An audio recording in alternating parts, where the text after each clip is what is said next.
The Grandest Game by Jennifer Lynn Barnes. Chapter 19. Lyra.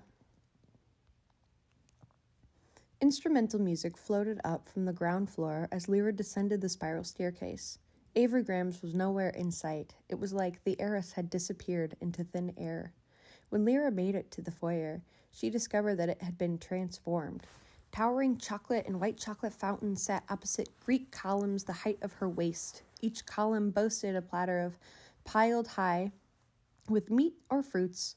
The three massive doors Lyra had seen earlier were now open, revealing the rooms beyond. A dining room, a study. The music was coming from beyond the third door, on the far side of the staircase. Lyra followed the sound of it into what was unmistakably a great room.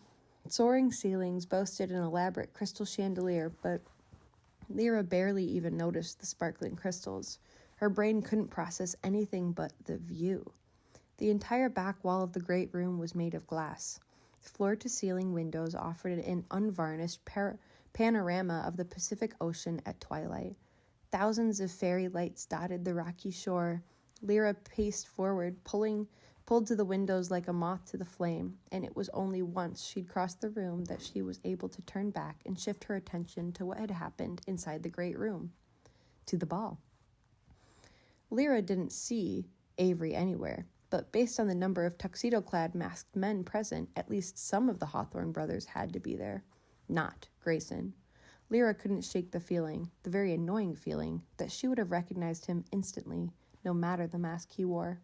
Forget him. Focus on your competition.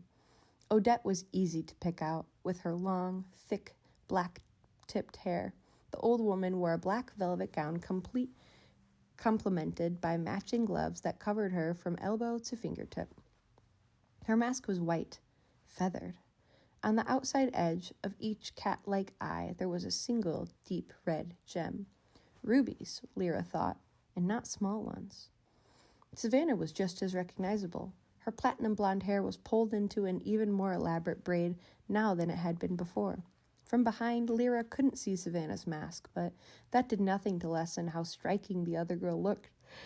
Draped in ice blue silk, a vintage-style gown that seemed like it had been plucked straight from the 1930s. The heavy chain Savannah had worn around her arm before encircling her hip. The heavy chain Savannah had worn around her arm before encircled her hips now. You're staring, pet. Lyra hadn't heard Rohan approach, hadn't so much as seen him out of the corner of her eye. His mask was a light and shining silver, the metalwork more befitting a crown. It covered the entire left side of his face, but for his eye and extended above his brow and down the temple of his right.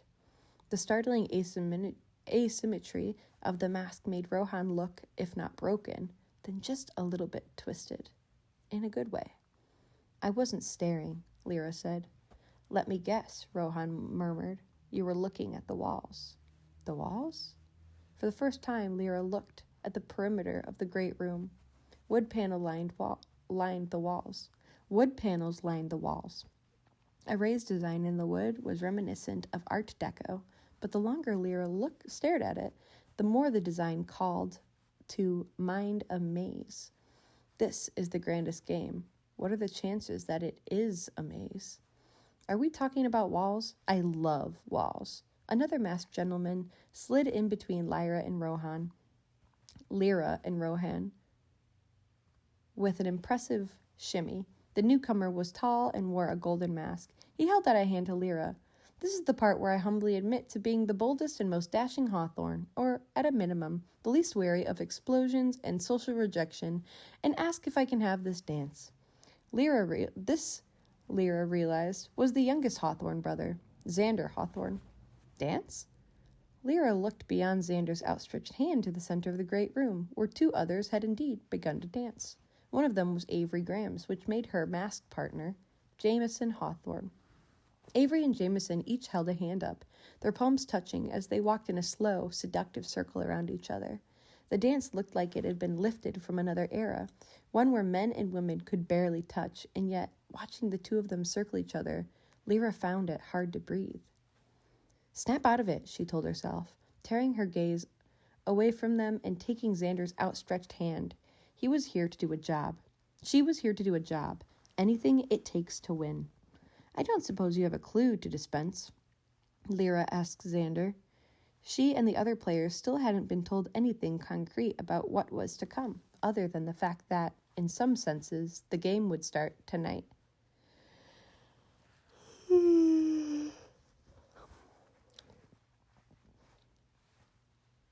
Xander spun her out, then in, then solemnly raised his right hand and waited for her to lift hers before responding to her request for a clue. The stork flies at 10:30, he said dramatically. The hummingbird eats a cookie. My dog is named Tiramisu. Lyra snorted. Oddly enough, I think you're telling the truth about that last one. After their third clockwise circle, Xander put his right hand down and raised his left. Lyra mirrored the motion, and they began circling each other counterclockwise. Muffins or scones? Xander said seriously. Excuse me? The hawthorn across from her somehow managed to raise an eyebrow so high it shot above the top of his mask. If you had to choose, muffins or scones? Lyra considered her options. Chocolate. They can be chocolate. Xander was clearly the most agreeable hawthorn. No, Lyra told him as they danced. I choose chocolate. Just chocolate. I see, Xander grinned. A small enough piece to melt on your tongue or a bunny the size of your fist? Both, Lyra realized right after she'd answered that she hadn't spoken that word to Xander, who was no longer standing where she'd been a moment before. Grayson had displaced him. May I cut in? She'd known that she would recognize him no matter the mask. His was black. No adornments, just black. You already have. They were circling each other now, their hands barely touching. Lyra had never felt so aware of every inch of skin on her fingers and palms. It felt less like they were dancing than like they'd been pulled into each other's orbit. Gravity was nothing compared to the force that kept Lyra from stepping away. No matter how much she wanted to, no matter how vehemently, she reminded herself that he was a hawthorn. That hawthorn. The music changed, and with it, the dance. Grayson effortlessly took Lyra's hand as his other arm curved with utmost efficiency around her back. There was still space between them, a respectable amount of space. Too much and not nearly enough. Last year, when you called me, Grayson said, his mask doing nothing to shield Lyra from those eyes. You had questions about my grandfather's presumed role in your father's death. A hawthorn did this. Lyra steeled herself against the feel of Grayson's hand on her back, against their interweaving of their fingers. I didn't presume anything except that your grandfather was the hawthorn most likely to ruin a man. Lyra raised her chin, and I didn't come here, to this island, to this game, to talk about my father with you. Grayson stared at her from behind the mask. You wanted to know the truth before. Lyra had wanted a lot of things back then. If you've discovered that you'd spend your entire life living a lie, you would have wanted answers too. She kept her voice perfectly even, perfectly controlled. But I don't need them now, the way I did when I called you. Despite her best attempts to the contrary, emphasis crept into the last word of the sentence. You. My grandfather had a list, Grayson said after a moment. The list, capital L. Enemies. People he'd taken advantage of or wronged. There was a Thomas on it. The last name, the first. There was a Thomas on it. The last name, the same as the first. Thomas. Lyra's thoughts went to the notes on the trees. Rohan had been so sure they hadn't been the work of the Hawthorns or the Hawthorn heiress. But what if he'd been wrong? I see, Grayson said, not specifying what he saw in her expression. My father's last name wasn't Thomas. Lyra just couldn't keep from pushing back. The file in question was scant, Grayson told her, but the details, such as they were, matched your description of your father's death. Lyra felt the room begin to spin. The sound of a gunshot echoed through her mind. She fixed her eyes on Grayson's, like a dancer spotting by keeping her gaze locked on one point for pirouette after pirouette. Why are you telling me this? Lyra demanded. Now she added silently, Why are you telling me this now? She'd gone to him for help when she was 17, at a time when it had felt like she had no one. She tricked herself into believing that Grayson Hawthorne had some shred of honor, that he might actually help her, that she wasn't alone. And what she'd gotten from him was, "Stop calling." "I am telling you this," Grayson stated, his tone far too gentle for her liking, because that file led nowhere. Every detail in it, besides the description of your father's death, was artificial, a lie. There was a slight pause. I had no way of finding you to tell you that. There was a slight pause. I had no way of finding you to tell you that. The warmth of his hand on her back was getting harder and harder to ignore. "But you tried," Lyra said cuttingly, "to find me."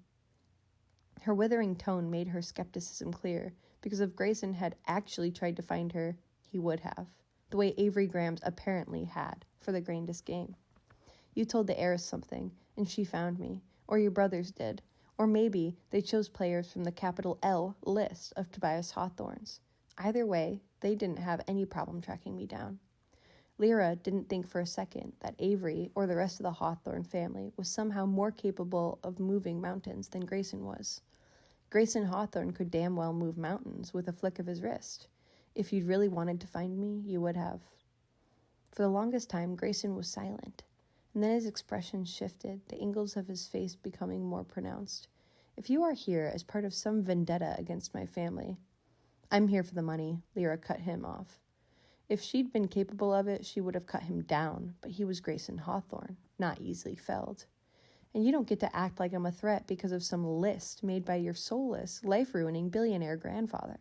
I'm here because," Lyra almost said, "because I was invited," but she thought about what that invitation had said, and the words burned true.